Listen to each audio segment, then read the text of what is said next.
নমস্কার বন্ধুরা, horror story Bengali চ্যানেলের আজকের এই নতুন বিশ্লেষণে আপনাদের সবাইকে স্বাগত জানাচ্ছি। হ্যাঁ, যারা এমন হাড় হিম করা বিশ্লেষণ শুনতে ভালোবাসেন তারা কিন্তু এক্ষুনি চ্যানেলটা সাবস্ক্রাইব, লাইক আর শেয়ার করে দিন। তো চলুন, চোখ বন্ধ করে একটা সিন ইম্যাজিন করুন তো। চারদিকে ঘুটঘুটে অন্ধকার, একটানা বৃষ্টি পড়ে চলেছে, আর তারই মাঝে বাঁশবাগান দিয়ে ঘেরা এক পুরনো ভাঙাচোরা জমিদার বাড়ি। জায়গাটার নাম নবগ্রাম। আর এই থমথমে গাছমছমে গ্রামটাই কিন্তু আমাদের আজকের আলোচনার মেন ফোকাস। রাত 12টার পর কেউ বাইরে বেরোবে না। আচ্ছা, ভাবুন তো, আপনার নিজের মামা যদি এমন একটা কথা চরম আতঙ্কের সাথে আপনাকে বলে, কেমন লাগবে? এটা কিন্তু কোনো নর্মাল ওয়ার্নিং নয়, এটা এই গ্রামের একটা অলিখিত নিয়ম। আর এই নিয়মটা ভাঙলেই, সোজা কথায়, মৃত্যু। এই একটা ডায়লগই কিন্তু পুরো গ্রামের ভেতরের সেই চাপা আতঙ্কটা আমাদের সামনে পরিষ্কার করে দেয়। তো চলুন, পর্ব ১, নবগ্রামের প্রাচীন অভিশাপ। এখানে আমরা একটু গভীরে গিয়ে দেখব কেন এই গ্রামের মানুষগুলো এতটা ভয়ে থাকে, আর তাদের এই অদ্ভুত নিয়মগুলোর পেছনের আসল কারণটাই বাকি। এই যে কালো অতিথির কনসেপ্টটা, এটা জাস্ট অসাধারণ। মানে সত্যি কোনো ঘটনা ঘটার আগে একটা অদৃশ্য ভয়ের জাল বোনা হয়েছে গল্পে। এই কালো অতিথি কিন্তু নিছক কোনো রূপকথা নয়, এটা নবগ্রামের একটা জলজান্ত অভিশাপ।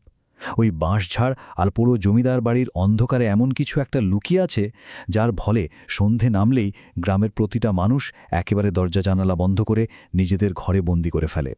এবার আসছি পর্ব ২, অবিশ্বাস এবং মাঝরাতের কড়া নাড়া। এই পার্টে গল্পের টেনশনটা কিভাবে ধীরে ধীরে বাড়তে থাকে আর মেইন কনফ্লিক্টটা ঠিক কোথায় শুরু হয়, সেটাই আমরা দেখব। এখানে কন্ট্রাস্ট একটু খেয়াল করুন। একদিকে আমাদের গল্পের হিরো মানে অরিন্দম, একেবারে টিপিক্যাল আধুনিক শহরের কলেজ পড়ুয়া ছেলে।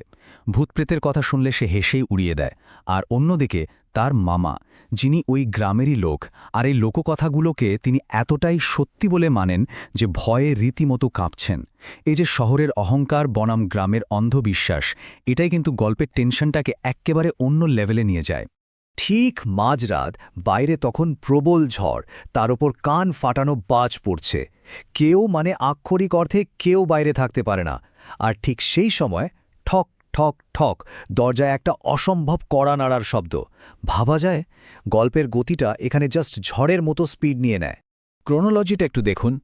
রাত 12টা বাজল, কড়া নাড়ার শব্দ হলো, তারপর বাইরে থেকে একটা কাতর গলা ভেসে এলো, আমি পথ হারিয়েছি।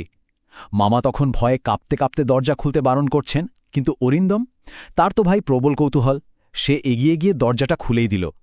আর এই একটা ছোট্ট ভুল সিদ্ধান্ত, ব্যাস, সব সুরক্ষা একেবারে নিমিষে শেষ। তো দরজা তো খোলা হয়েই গেল।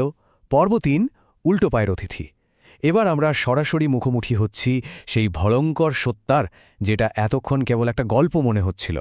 অরিন্দম দরজা খুলে যা দেখল, মানে প্রথমটা এসে নিজের চোখে বিশ্বাস করতে পারছিল না। সামনে দাঁড়িয়ে আছে বিশাল লম্বা কালো মতো একটা আকৃতি, শরীর থেকে জল ঝরছে। কিন্তু সবচেয়ে অদ্ভুত কি জানেন? তার পা দুটো সম্পূর্ণ পেছনের দিকে ঘোরানো। অরিন্দম প্রথমে ভেবেছিল এটা বোধহয় তার চোখের ভুল, কিন্তু পরক্ষণেই যখন সারা ঘরে একটা কনকনে ঠান্ডা স্যাঁতস্যাঁতে কাদামাটির উৎকট গন্ধ ছড়িয়ে পড়ল, তখন আর বুঝতে বাকি রইল না যে এটা কোনো ইলিউশন নয়। বসার ঘরের ওই টিমটিমে আলোয় কোণে দাঁড়িয়ে থাকা সেই কালো আকৃতিটা যখন ধীরে ধীরে তার মাথাটা তুলল, আর তার সেই অদ্ভুত কর্কশ গলা থেকে ফিসফিস করে আওয়াজ এলো, আমি একা, খুব একা।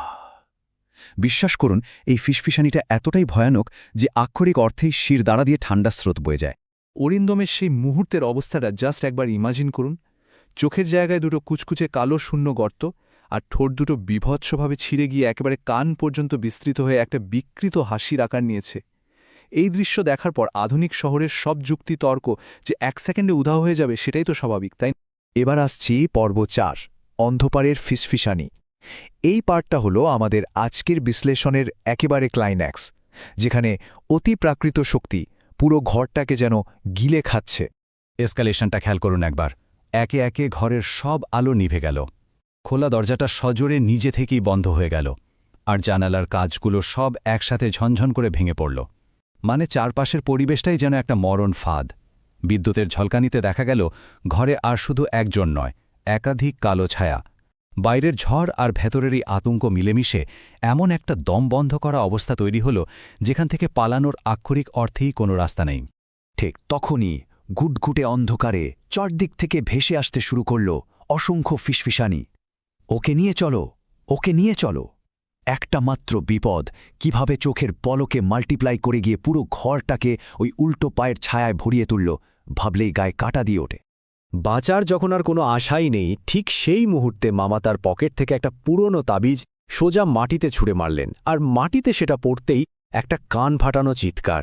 ছায়াগুলো যেন যন্ত্রণায় ছটফাট করতে করতে পিছিয়ে গেল। বলতে পারেন ওই মুহূর্তের জন্য এটাই ছিল বাঁচার একমাত্র মরিয়া চেষ্টা। এবার আমাদের শেষ পর্ব, পর্ব 5, জমিদার বাড়ির রহস্যময় পায়ের ছাপ। এই ভয়ঙ্কর রাতের শেষে ঠিক কী পরিণতি হল, চলুন দেখে নেওয়া যাক।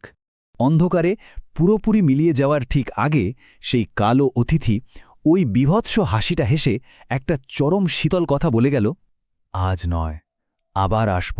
এই কথাটা জাস্ট বুঝিয়ে দিল আজকের মতো এরা পিছু হটলেও বিপদ কিন্তু পার্মানেন্টলি কাটেনি। এরপরই পুরো ঘর একেবারে নিস্তব্ধ, গভীর অন্ধকারে ডুবে গেল। এরপর সকাল হল, কিন্তু সকালের আলো কোনো স্বস্তি নিয়ে এলো না। গ্রামবাসীরা দরজা ভেঙে ঘরে ঢুকে দেখল মামা মেঝেতে অজ্ঞান হয়ে পড়ে আছেন। আর অরিন্দম সম্পূর্ণ নিখোঁজ। গ্রামের সেই সবচেয়ে পুরনো, সবচেয়ে কড়া নিয়মটা ভাঙার যে কতটা ভয়ানক মূল্য চোকাতে হল, এটা তার একটা নির্মম প্রমাণ। আর ঘরের বাইরে কাঁধার মধ্যে স্পষ্ট হয়ে আছে একজোড়া উল্টো পায়ের ছাপ, আর সেই ছাপ ঘরের দরজা থেকে সোজা চলে গেছে ওই পোড়ো জমিদার বাড়ির দিকে। এই পায়ের ছাপগুলোই ওই ভয়াবহ রাতের একমাত্র জ্বলজ্বন্ত প্রমাণ হিসেবে রয়ে গেল। শুধু মাটিতে নয়, নবগ্রামের প্রতিটি মানুষের মনে চিরকালের জন্য এক আতঙ্কের ছাপ ফেলে গেল। তো সব শেষে একটাই প্রশ্ন মাথার মধ্যে ঘুরপাক খায়, অরিন্দম কোথায় গেল? আজকের এই রোমাঞ্চকর বিশ্লেষণটা আমরা এই অমীমাংসিত প্রশ্নটা দিয়েই শেষ করছি। অরিন্দমের এই পরিণতি আমাদের বারবার মনে করিয়ে দেয় অন্ধকারের দিকে দরজা খোলার রেজাল্ট কতটা ভয়ঙ্কর হতে পারে। আশা করছি আজকের এই আলোচনা আপনাদের ভালো লেগেছে। হরর স্টোরি বেঙ্গলি চ্যানেলের সাথে থাকার জন্য অনেক ধন্যবাদ। আজকের মতো বিদায় নেওয়ার আগে আবার মনে করিয়ে দিই, চ্যানেলটা অবশ্যই সাবস্ক্রাইব করবেন, লাইক করবেন এবং শেয়ার করবেন। দেখা হচ্ছে পরবর্তী বিশ্লেষণে। সবাই সাবধানে থাকবেন।